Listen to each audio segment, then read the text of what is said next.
wassalamu ala asyrafil anbiya'i wal mursalin wa ala alihi wa ashabihi ajma'in. Bapak-bapak, saudara-saudara, gimana kabarnya pagi hari ini? Sehat. Alhamdulillah, sehat. Alhamdulillah. Mari kita mulai dengan membacakan Ummul Quran Al-Fatihah. A'udzubillahi minasyaitonir rajim. Bismillahirrahmanirrahim. Alhamdulillahirabbil alamin, arrahmanir rahim, maliki yaumiddin. Iyyaka na'budu wa iyyaka nasta'in. Ihdinas siratal mustaqim. Siratal ladzina an'amta 'alaihim ghairil maghdubi 'alaihim waladdallin. Baik, Bapak-bapak, saudara-saudara, kita lanjutkan kembali kajian kita. Sudah sampai mana kemarin? Kalau punya saya, ya kan Pak Junaidi di halaman ini gini Pak, 599 kan? 599 Pak Junaidi ya? Ya Pak Matondang? Ya 600-nya sih sebenarnya. Sampai ayat keberapa kemarin? Wamal Masih ibnu Maryam. Oh iya. Berarti akan datang sedangkan Abu Aliyah memaknai as-somad itu ya? Yang Baiklah. ya, ayatnya ini yang saya cek ya, sedang Abu Aliyah ya Allah. Iya, baiklah. Kalau begitu dibacalah, Pak Matondang, dibaca. Bismillahirrahmanirrahim.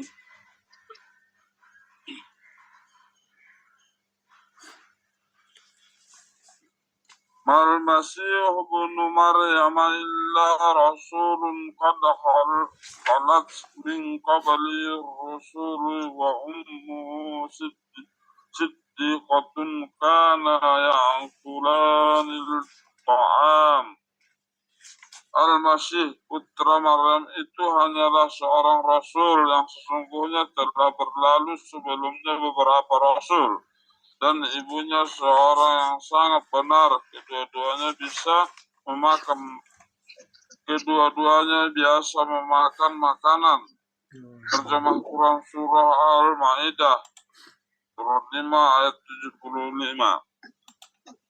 Sedangkan Abu Aliyah memaknai as-somadu sebagai zat yang tidak beranak dan tidak diperanakkan, sebab tidak ada yang beranak kecuali dia akan mati, dan tidak ada yang mati kecuali dia akan diwarisi. Allah Subhanahu wa Ta'ala pun memberitakan kepada kita bahwa dia tidak diwarisi dan tidak beranak. Ubay bin Ka'ab juga berpendapat bahwa makna as-somadu dijelaskan oleh ayat sesudahnya, lam yalid wa lam yulad wa lam yakul lahu kufuwan ahad. Dia tiada beranak dan tiada pula diperanakkan, dan tidak ada seorang pun yang setara dengan dia. Pendapat yang lain juga dikemukakan oleh Abu Sa'id As-Sa'ani dan Muhammad bin Ka'ab. Iya. Sekali lagi Pak, ya sekali lagi. Sebagian lainnya menafsirkan as-somadu sebagai al-bakil ladzi la yaqna, yang dikenal dan tidak fana. Penafsiran ini dikemukakan oleh Qatadah dan Al-Hasan. Iya. Jadi Bapak-bapak, saudara-saudara, jadi para ulama banyak menjelaskan kepada kita bahwa makna as-somad di situ ya seperti Ibnu Abbas, bahwasanya makna as-somad di situ zat yang tidak lapar. Artinya tidak dia tergantung. Jadi dia tidak bergantung. Itu namanya as-somad. Tidak lapar. Allah itu tidak bergantung kepada sesuatu apapun. Kalau kita bergantung, coba nggak makan satu hari, lapar.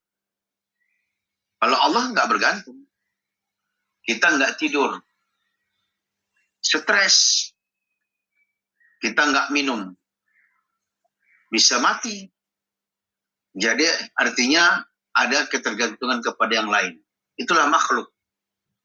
Sedangkan Allah tidak makan, tidak minum. Allahu la ilaha illa huwal hayyul qayyum la ta'khudhuhu sinatun wa la naum. Allah itu tidak tidur. Kalau kita tidur. Jadi sedangkan yang lain seperti Imam Sya'bi juga memaknainya bahwa dia yang tidak makan dan juga tidak minum. Itu dimaknai oleh mereka. Berarti tidak ada ketergantungan Allah. Begitu juga para ahli mufassir yang lain, Al-Khazin juga memaknakan bahwasanya Allah itu la ya'kul, tidak makan, wa la yashrabu, tidak minum. Wa huwal ghaniyyu an kulli syai'in, dia enggak memerlukan dari tiap sesuatu. Allah itu tidak memerlukan dari tiap sesuatu. Kalau kita masih memerlukan. Makanya Allah itu tidak bergantung, tidak lapar, tidak tidur, tidak bergantung. Kita tidak menyembah Allah. Tentunya tidak akan turun derajat Allah sebagai Tuhan. Kita menyembah Allah juga begitu. Jadi dia bukan bergantung kepada manusia, tak ada. Jadi sifat al-kamal artinya Allah itu sempurna. Maksudnya Allahu Samad di sini mengingatkan bahwa dia itu berbeda dengan segala sesuatu yang mereka tetapkan sebagai Tuhan.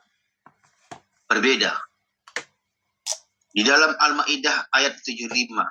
Wa mal masih ibnu Maryam illa rasulun qad khalat min qablihi ar-rasul wa ummuhu siddiqatun kana ya'kulani ta'ama. Al-Masih itu putra Maryam.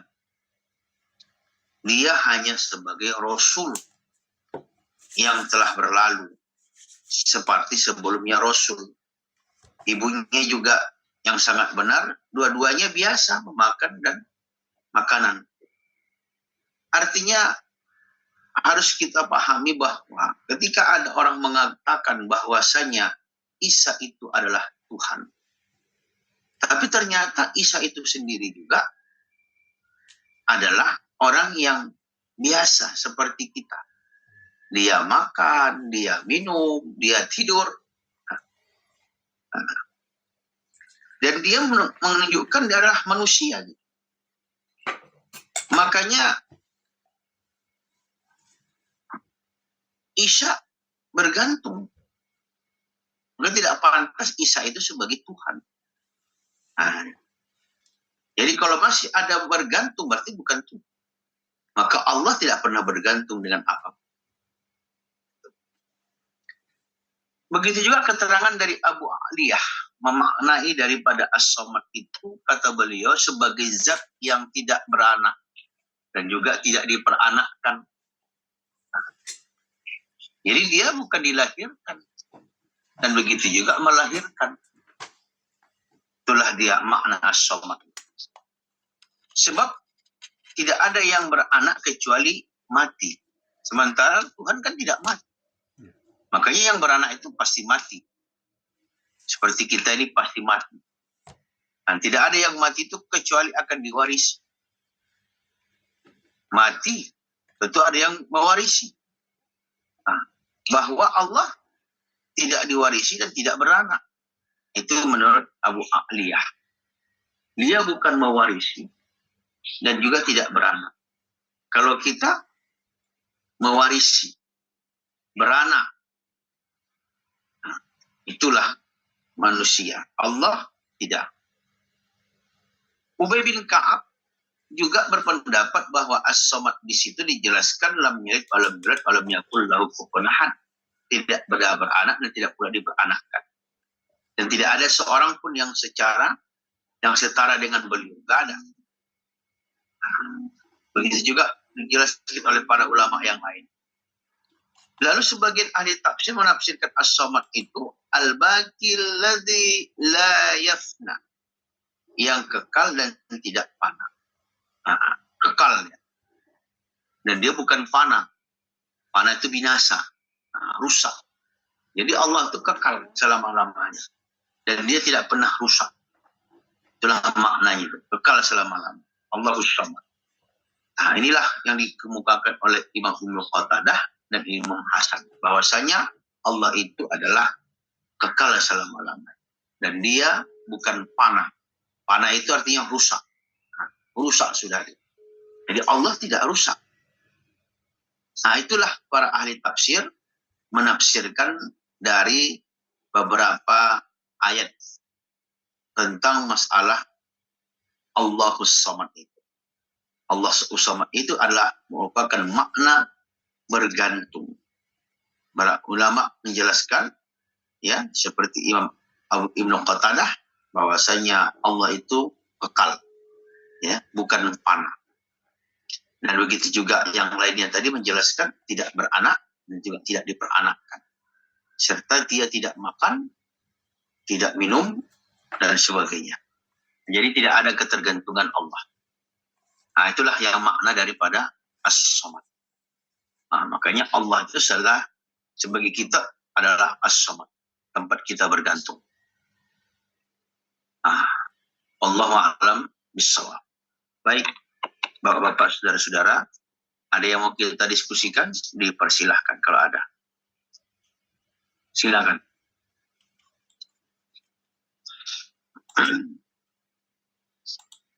Ya, baik Bapak-bapak, ada yang mau didiskusikan? Ada yang ditanyakan? Silakan.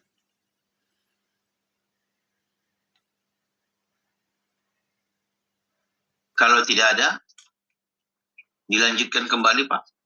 Ramadan 6.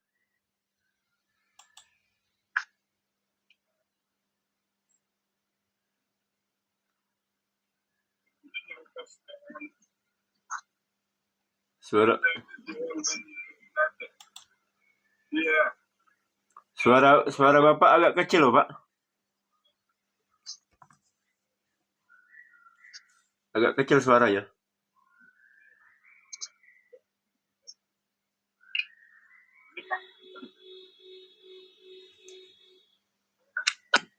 Belum colokin rupanya. Ayo.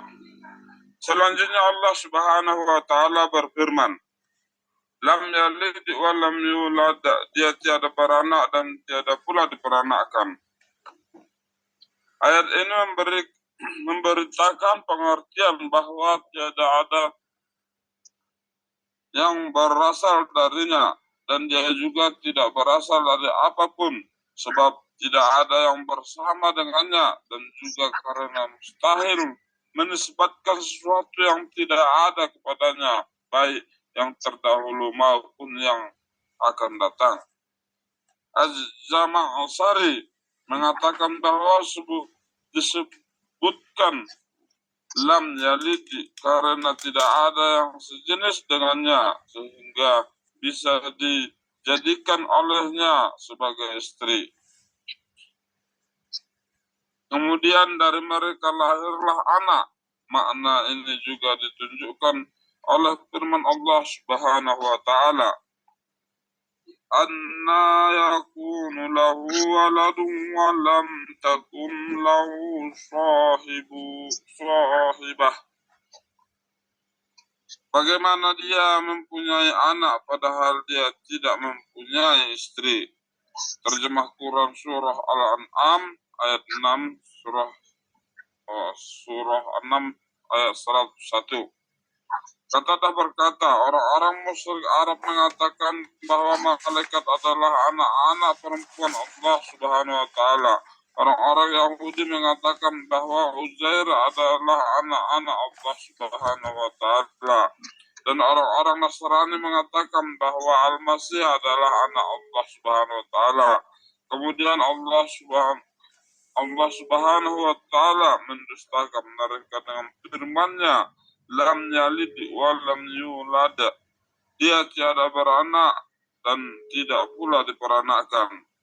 Mereka Ibnu Jarir berfirman, Jarir firman Allah Subhanahu wa taala lam yalid bermakna laisa bipanin, tidak panah, sebab tidak ada yang beranak kecuali dia itu panah dan binasa. Terdapat penjelasan menarik dan Fakhruddin Ar-Razi tentang didahulukannya kalimat lam yalidi daripada kalimat walam yulada. Padahal dalam realitas pertama-tama sesuatu menjadi mauluda, anak, baru kemudian menjadi walid yang beranak. Menurutnya, lam yalidi tidak beranak didahulukan karena mereka menuduh Allah Subhanahu wa taala memiliki anak. Kaum musyrikin Arab mengatakan bahwa malaikat adalah anak-anak perempuan Allah Subhanahu wa taala. Orang Yahudi menyebut bahwa Uzair adalah anak Allah Subhanahu wa taala, dan orang Nasrani menyatakan bahwa Al-Masih adalah anak Allah Subhanahu wa taala. Sementara tidak ada seorang pun yang mengatakan bahwa Allah Subhanahu wa taala memiliki orang tua. Oleh sebab itu, maka dia memulai dengan yang lebih penting dengan firman lam yalid, tidak beranak. Kemudian dia menunjukkan huzzah dan berfirman walam yulada, tidak diperanakkan, seolah dikatakan dalil tiadanya anak baginya adalah kesepakatan kita bahwa dia bukanlah anak dari yang lain. Dalam ayat ini disebutkan lam yalidi yang menafikan masa lampau. Menurut Fakhruddin Ar-Razi, hal ini disebabkan karena memberikan jawaban atas ucapan mereka mengenai Allah Subhanahu wa taala, sebagai buktinya adalah firman Allah Subhanahu wa taala, ala innahum min ifkihim layaqulun waladallahu wa innahum lakazibun. Ketahuilah bahwa sesungguhnya mereka dengan kebohongannya benar-benar mengatakan Allah beranak, dan sesungguhnya mereka benar-benar orang yang berdusta. Terjemah Quran Surah Al-Saf. Karena maksud ayat ini adalah mendustakan ucapan mereka, dan mereka mengatakannya pada masa lampau. Maka tak masalah ayat ini pun menjawab sesuai dengan perkataan mereka. Kemudian surat ini. Berapa? Jadi bapak-bapak, saudara-saudara, bahwa ya kelanjutan daripada ayat ini dijelaskan. Lam yalid walam yulad, tidak beranak dan tidak pula diperanakkan. Ayat ini sebenarnya memberikan pengertian bahwa tidak ada anak yang berasal darinya. Itu pengertian. Tidak ada anak berasal dari Allah. Tidak ada. Dan dia juga tidak berasal dari apapun. Tidak berasal dari apapun. Kalau kita manusia ini kan ada asalnya. Asalnya dari mana? Laqad khalaqnal insana min tin. Sungguhnya manusia itu Allah jadikan dari tanah. Jadi asalnya tanah. Sedangkan kita itu Nabi Adam, asalnya dari tanah. Ada asalnya. Kita hari ini bukan dari tanah. Kata Allah, summa ja'alnahu nutfatan min qararim makin. Lalu kujadikan manusia itu, kata Allah, dari mani yang tersimpan, yang kuat. Jadi kita ini berasal dari mani. Dari mani asal kita ini. Dari mani. Adam, nenek moyang kita, diciptakan dari tanah. Istrinya dari tulang rusuk Nabi Adam. Kita dari mani. Itulah asal. Asal kita dari mani. Dari nutfah. min qararin makin, kata Allah dalam surah Al-Mu'minun ayat 16 itu. Sedangkan dalam surah Al-Mu'minun ayat 13 itu, ya, ayat 13 itu menyatakan kita ini mintin dari tanah. Mintin. Kalau asal kita, kalau kita nutfatin min qararin makin, Al-Mu'minun ayat 16, dari mani. Makanya Allah tidak berasal. Nah, ini. Sebab tidak ada yang sama dengannya. Juga karena mustahil menisbatkan sesuatu yang tidak ada kepadanya. Baik yang terdahulu maupun yang akan datang. Jadi Allah itu, ya, ada. Wujud. Ada. Kalau kita belajar usul fikih, apa sifat 20? Wujud. Ada. Kidam, baqa. Ya. Baqa. Wujud, kidam, baqa. Wujud, kidam, baqa. Dia ada, kekal. Nah, makanya di dalam kitab Nizam disebut wajibul wujud. Wajib adanya. Siapa? Allah. Al-mukhalifatul hawadis. Tidak serupa dengan yang baharu. Maka itu Allah. Jadi bapak-bapak, saudara-saudara, pada ahli tafsir seperti Imam Al-Jamakhsyari mengatakan, lam yarid di situ karena tidak ada yang sejenis dengannya. Nggak ada yang sejenis. Sehingga nggak bisa dijadikan olehnya sebagai istri. Kemudian dari mereka lahir anak, nggak ada. Jadi makna ini menunjukkan bahwa, ya, Allah berfirman, anna yakunu lahu waladun walam takun lahu sahibatun. Bagaimana dia mempunyai anak, padahal dia nggak mempunyai istri. Kalau Allah, bagaimana punya anak, nggak punya istri? Tapi ada juga Allah ciptakan. Tidak punya ayah, tidak punya ibu. Adam dari tanah. Tidak punya ayah, punya ibu. Nabi Isa. Tapi ada asalnya. Dari mana? Ya dari Maryam kalau Nabi Isa. Kalau Nabi Adam dari tanah. Sedangkan Allah tidak beristri. Jadi Imam Qatadah berkata, orang-orang musyrik itu mengatakan bahwa malaikat adalah anak perempuannya Allah. Itu kata mereka. Orang Yahudi katanya Uzair itu anak Allah. Sedangkan orang Nasrani mengatakan Al-Masih adalah anak Allah. Jadi mendustakan mereka dengan firman-Nya lam yalid wa lam yulad. Jadi mereka itu mengatakan begitu. Bahwa orang-orang musyrik, wah, anaknya Allah itu malaikat, anak perempuannya. Orang Uzair mengatakan, wah, orang Yahudi mengatakan Uzair itu anak Tuhan. Orang Nasrani mengatakan, oh, Isa itu adalah anak Tuhan. Nah, ini bertentangan dengan firman Allah, lam yalid wa lam yulad. Maka Ibnu Jarir mengkupasnya bahwa Allah lam yalid itu maknanya laisa baqanin. Artinya tidak panah. Allah itu tidak panah, tidak binasa. Sebab yang beranak itu ya panah dan binasa. Yang beranak panah. Kalau tidak beranak, Allah tidak beranak, berarti tidak panah. Ya, yang panah itu kita. Makanya di sini ada penjelasan yang menarik ya dari Imam Fakhruddin Ar-Razi. Di sini kalimatnya itu lam yalid. Daripada kalimat lam yulad. Jadi didahulukan dulu lam yalid. Kata Imam Fakhruddin. Didahulukan dulu kalimat lam yalid.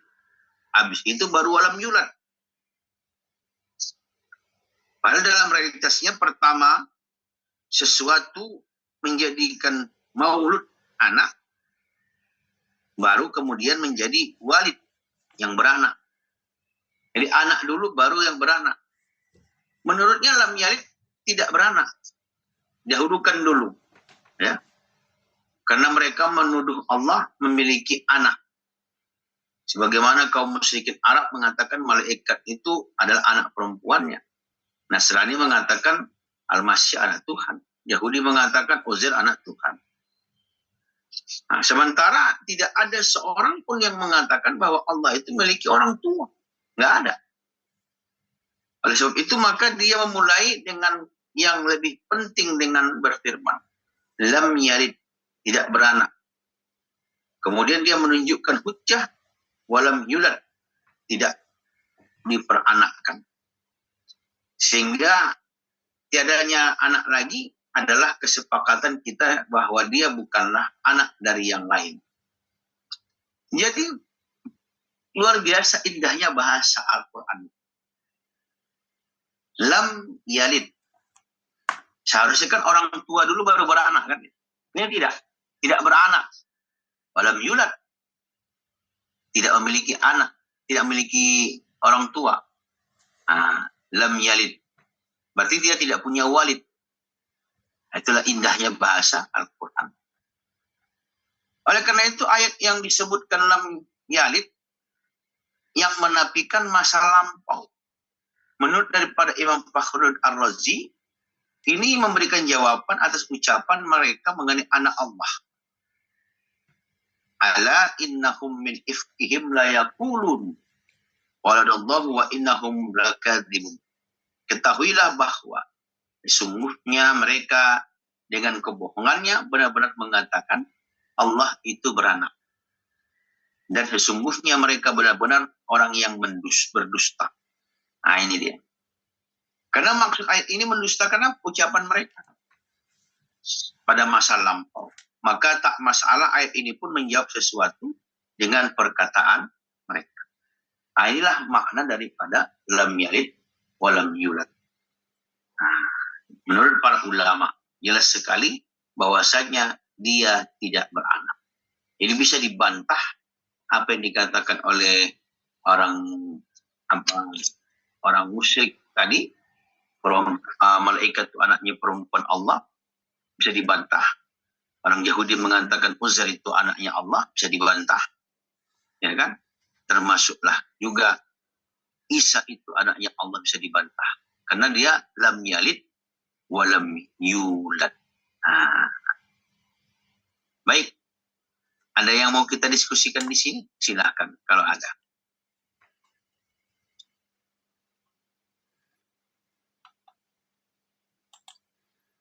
Ya, baik. Ada yang mau ditanyakan, Bapak?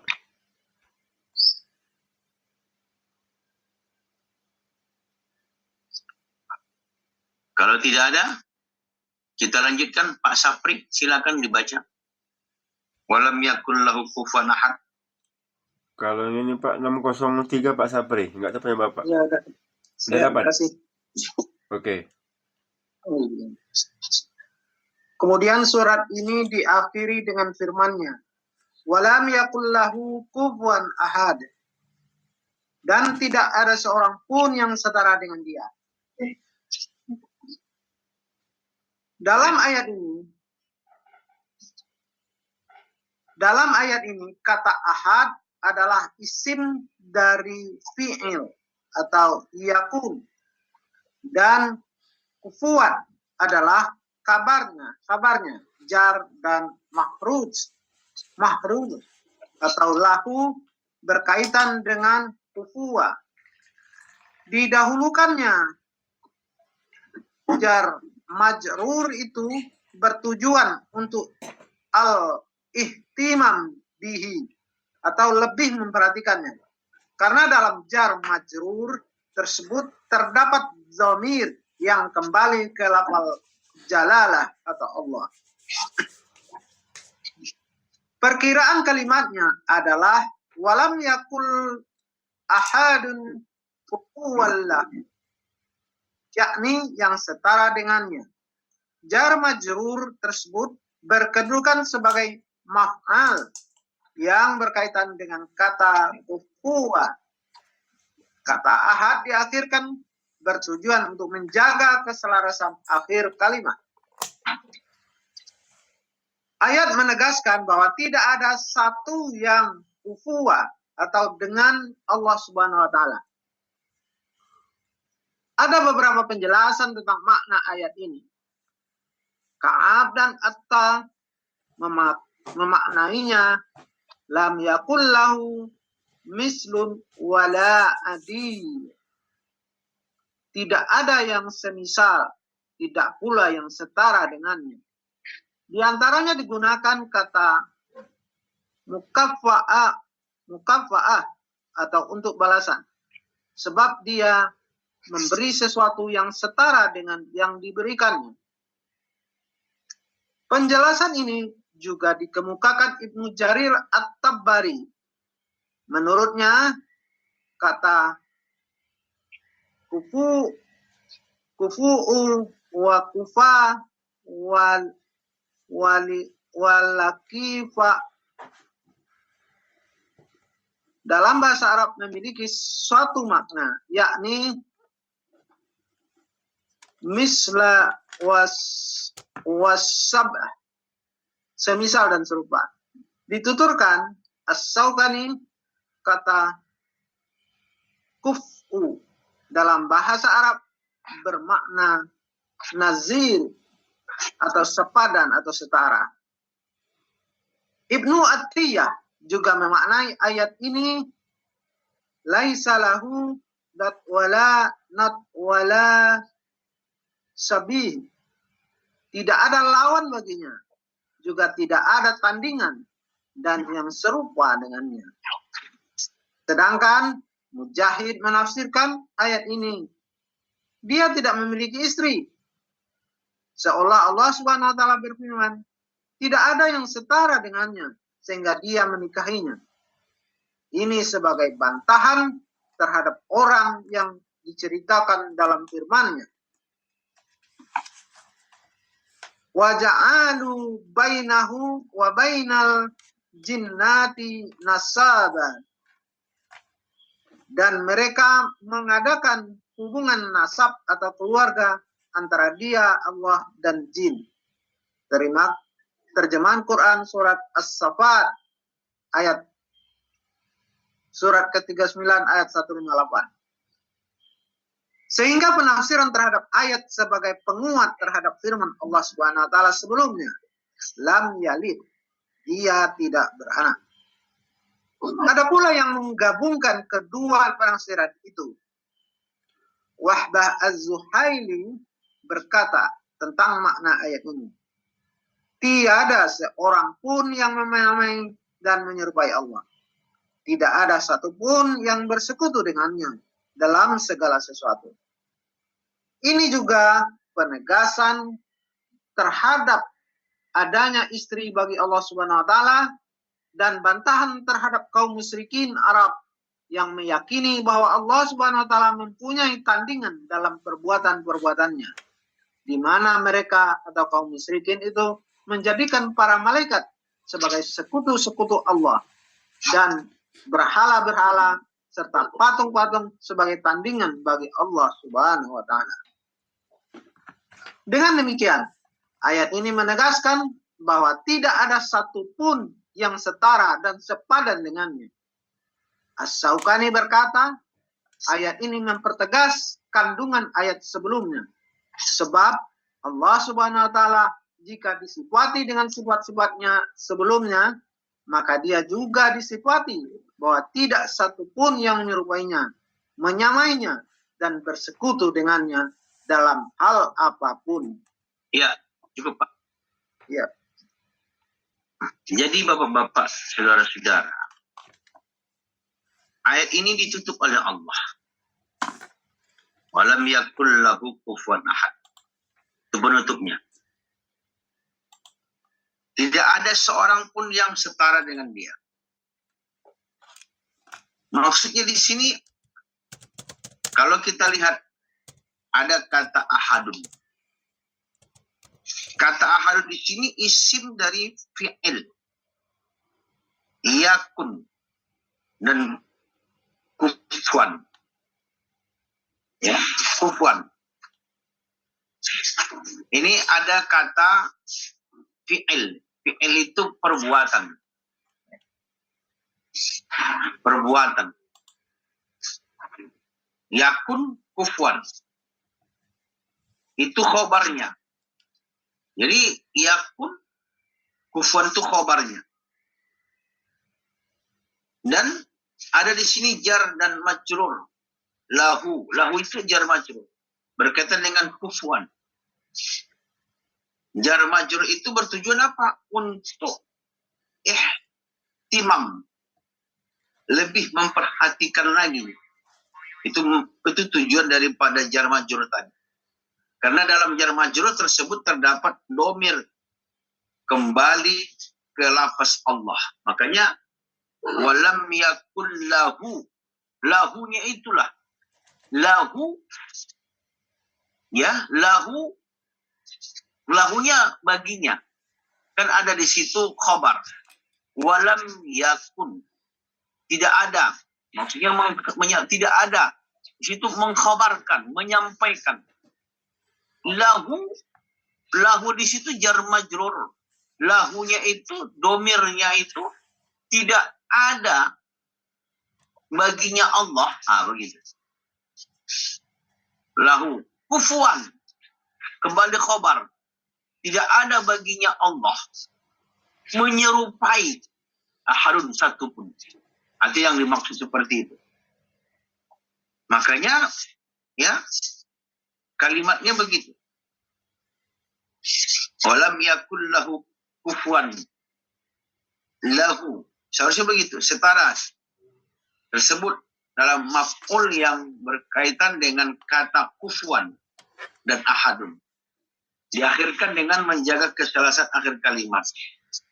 Jadi di sini menegaskan, ya, tidak ada satu yang setara dengan dia.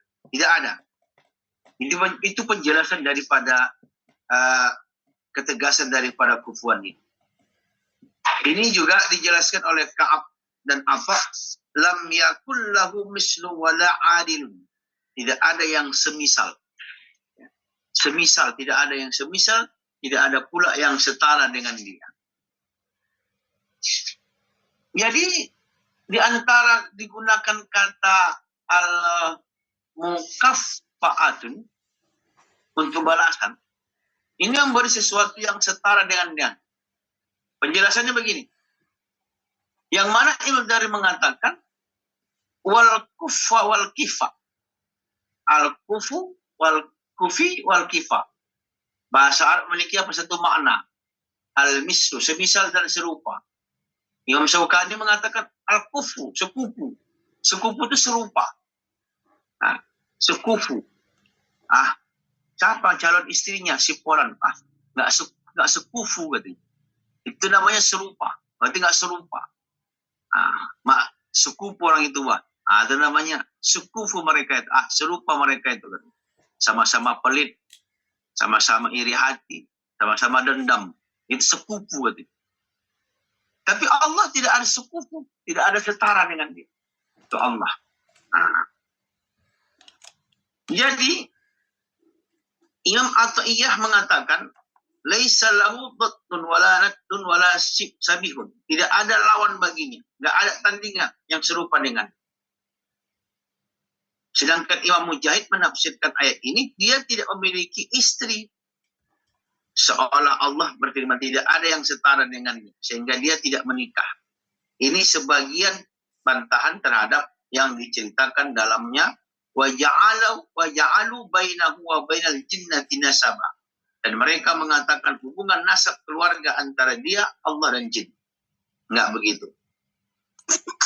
Makanya sebagian daripada penafsir lam yalid tidak beranak. Oleh karena itu Profesor Dr. Wahab Az-Zuhaili berkata tentang ayat ini tidak seorang pun yang menyamai dan menyerupai Allah. Enggak ada. Tidak ada sekutunya pun enggak ada. Ini yang dijelaskan. Maka ini merupakan bantahan dari orang-orang musyrik Arab itu. Mengatakan malaikat itu anak Tuhan. Anak perempuannya Tuhan. Jadi bapak-bapak saudara-saudara, dengan demikian maka ayat ini menegaskan bahwa tidak ada satupun yang setara dengan dan sepadan dengannya. Sedangkan Imam Syaukani berkata, ayat ini mempertegas kandungan ayat sebelumnya, sebab Allah jika disifati dengan sifat-sifat sebelumnya, maka dia juga disifati bahwa tidak ada satupun yang menyerupainya. Tidak ada satupun yang menyamainya. Itulah maksud daripada walam yakul lahu kufuwan ahad.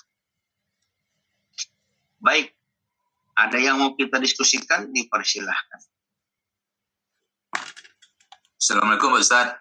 Waalaikumsalam. Waalaikumsalam, Pak. Iya Pak. Ya, Ustaz, untuk ayat ini, terus terang tadi gimana ya? Ini kan yang menafsirkan dari ayat ini kan di sini banyak yang menafsirkan, menjelaskannya, Ustaz ya. Iya. Terus tadi juga sebetulnya dari tulisan tadi itu mulai dari kalimat tadi. Jadi gimana maksudnya? Mungkin karena kekurangan ilmu saya gitu ya, ini tentang bahasa Arab juga. Ini kan diterangin juga tadi mengenai isim dari fi'il gitu kan. Ini saya baca-baca kok agak lama, gimana ya Ustaz? Agak lama memahami dari apa yang disampaikan dari kitab ini tadi, barusan yang Ustaz bahas ini. Itu karena mungkin kekurangan pahaman kita terhadap saya atau terhadap bahasa Arab kali Ustaz ya. Iya. Dan ya tadi kan banyak ini kata-katanya dengan mulai dari ayat ini kata ahad adalah isim dari fi'il dan adalah kabarnya jar dan majrur. Ini nih mungkin ada ilmunya supaya kita paham maksud dari kalimat-kalimat ini Ustaz. Tapi secara akidah kita yakin dalam yalid itu adalah dia tidak beranak dan tidak ada diperanakan Ustaz ya. Jadi penjelasan besar ini kok gimana ya, agak ini juga ya, memahami dari kalimat dari ini tadi yang dari yang dibacakan barusan ini Ustaz. Iya. Iya, baik Pak. Ataukah ada metode lagi untuk lebih memahami supaya lebih paham gitu Ustaz ya? Memang tafsir ini tidak terlepas dari ilmu alat. Ya. Tafsir ini tidak terlepas dari ilmu alat. Terutama nahu dan sorof. Memang di sini dituliskannya juga bagaimana dia untuk menafsirkan ayat-ayat itu agar bagi kita atau bagi orang-orang yang juga memahami tentang ilmu alat itu bisa melihat tentang kebenaran ayat itu sendiri. Jadi kalau orang-orang ilmuwan terutama yang mengerti tentang ilmu alat, ketika disampaikan seperti ini, pastilah mereka akan paham. Karena dia sudah dijelaskan. Oh, di situ ada kalimat ahad. Ada kalimat ahad. Nah, ini kan memang butuh ilmu, namanya ilmu nahu. Butuh ilmu, namanya ilmu balaghah. Butuh ilmu, namanya ilmu sorof. Nah, cuman kita mungkin karena belum memiliki ilmu alat ini, kita mengambil dari pemahaman yang sudah dipahamkan walaupun tidak mampu menyerap secara detail dari awal itu tadi. Tapi dapat kita simpulkan saja sebagai orang awam, sudah seperti yang Bapak katakan tadi, Allah itu tidak serupa dengan yang baharu. Ini penjelasan para ulama mengenai ayat-ayat itu. Jadi ini sebenarnya tambahan kita sebagai hujjah kepada orang-orang yang ahli di dalam tata bahasa. Tambahan kita. Nah, memang ini bukan hal yang mudah, tidak. Ini bukan hal yang mudah. Tapi bukan berarti tidak bisa. Tapi butuh waktu yang panjang untuk mengetahui tentang isim-isim itu apa, fiil-fiil itu apa. Ya, Itu butuh waktu, Bang. Jadi isim-isim itu, bahkan isim-isim itu kan punya tanda-tanda. Fiil-fiil itu juga nanti dibagi lagi nanti, ada namanya fiil madi, fiil mudhari, fiil amar, fiil nahi. Tapi ini sebenarnya sebagai hujjah kita saja, membantu kita untuk menjelaskan tentang walam yakul lahu kufuwan ahad itu. Kalau kita butuh ilmu, ya memang butuh ilmunya untuk memahami ini. Tapi ini bukan waktu yang sedikit harus kita luangkan untuk memahami ilmu-ilmu alatnya tadi. Tapi kita sudah bisa menyimpulkan dari apa yang dijelaskan oleh para ulama ini, bahwasanya Allah itu tidak bisa disetarakan dengan yang lain. Itu saja. Tinggal tambahannya, inilah hujjah kita. Kalau ditanya orang, barangkali walaupun kita nggak tahu semua, ya apa? Ya buktinya di situ Allah meletakkan kata walam yakul lahu. Yakul itu apa? Khobar. Khobar itu apa? Menceritakan. Itu mungkin itulah yang bisa kita pahami, ya kan? Karena kita kan belum mampu tadi semuanya, tapi kita sudah tahu. Walam yakul. Yakul itu apa bentuknya? Bentuk khobar. Walaupun itu tahu kita, mungkin orang menganggap, wah ini betul juga kata dia, kan gitu kan. Walam yakul. Lahu itu adalah jar majrurnya. Kenapa? Lahunya ini situ ada domir. Domir itu artinya kembali kepada siapa? Kepada Allahnya. Makanya di situ kembali kita kalimat kufuan. Kufuan itu apa? Khobarnya lagi, menceritakan lagi. Kalau bahasa Medannya, kusampaikan sama kamu bahwasanya ya Allah itu tidak ada yang menyerupainya. Itu dia. Jadi artinya di situ disampaikan oleh Allah kepada kita bahwasanya tidak ada yang menyerupai dia. Karena bentuk kata di situ ada yakun khobar, ada di situ kufuan khobar, ada lahu di situ kembali kepada domirnya, kembali kepada Allah. Mungkin itu yang membantu hujjah kita berdiskusi dengan orang lain. Tapi bagaimana cara penyerapan keilmuannya? Ya tentu memang ini jangka yang masih panjang, harus tahulah nahu soroknya tadi. Tapi karena itu dituliskan di sini, kenapa kita baca minimal itu kita tahu sebagai hujjah kita. Itu saja dia, Pak. Itu Pak ya? Iya Ustaz. Mantap itu Pak. Pertanyaan yang bagus Pak Junaidi. Jadi memang butuh butuh belajar, cuman tidak segampang itu Pak Ustaz ya. Ada banyak ilmunya, ada ilmu nahwu, ada ilmu saraf, ada ilmu balaghah. Tapi banyak kita sudah tahu diajarin sama guru-guru kita yang dari tafsir ini ya Ustaz Rahmat Aslabib. Iya. Baik. Ada lagi yang lain mau kita diskusikan di sini? Mantap pertanyaannya. Ada lagi Pak? Masih sisa waktu kita? Mungkin satu pertanyaan lagi bisa lah. Sebelum jam 7 ya. Karena Ustaznya pun ada jadwal di Tanjung Balai. Iya. Kalau nggak ada yang tanya mungkin Ustaz. Ya, boleh lanjut. Ini Ustaz, berarti Ustaz dari zaman dahulu sampai sekarang keyakinan dari umat Yahudi dan Nasrani terhadap ayat ini itu mereka tidak berubah-berubah Pak Ustaz. Iya Pak Ustaz ya. Nasrani itu tetap keyakinan anak itu Tuhan itu 3, beranak dan beranak dan beristri. Yahudi juga meyakinkan bahwa siapa tuh? Uzair. Iya, itu juga anak Tuhan katanya. Berarti sampai sekarang itu walaupun Yahudi itu diberikan kemampuan berpikir dan yang lebih cerdas, tapi untuk hal ini mereka tetap nggak berubah sampai sekarang ya Ustaz ya. Iya. Jadi kan begini Pak. Iya. Kalau dalam persoalan masalah agama, baik itu Yahudi maupun Nasrani, bentuknya doktrin kepada mereka. Itu yang membuat tidak ada berubah. Doktrin.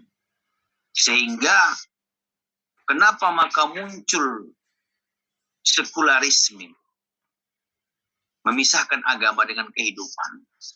Karena kalau persoalan masalah agama itu sudah clear bagi mereka, itu hanya urusan para uskup atau para pendeta. Makanya berbentuknya doktrin. Sehingga kalau berbentuk doktrin ini, sampai hari ini itu sesat. Mau nggak mau harus ikuti. Nah, itu bagi mereka. Ya, muncul juga kan belakangan ini bagi umat Islam yang didoktrin oleh para ustadznya. Nah, pokoknya, kalau sudah datang begitu, pokoknya inilah dia. Mau apapun ceritamu, pokoknya inilah dia. Jadi itu bentuknya doktrin. Jadi ketika terjadi doktrin, maka tidak akan pernah berubah. Oleh karena itu, kita itu diajarkan oleh Islam tidak boleh berbentuk doktrin. Harus dari lahirnya berpikir. Al-Quran sendiri juga menyuruh kita berpikir.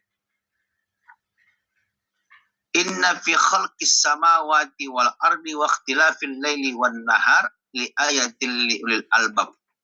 Sesungguhnya kujadikan langit dan bumi dan adanya siang dan malam, cukuplah itu tanda kamu bagi yang berpikir.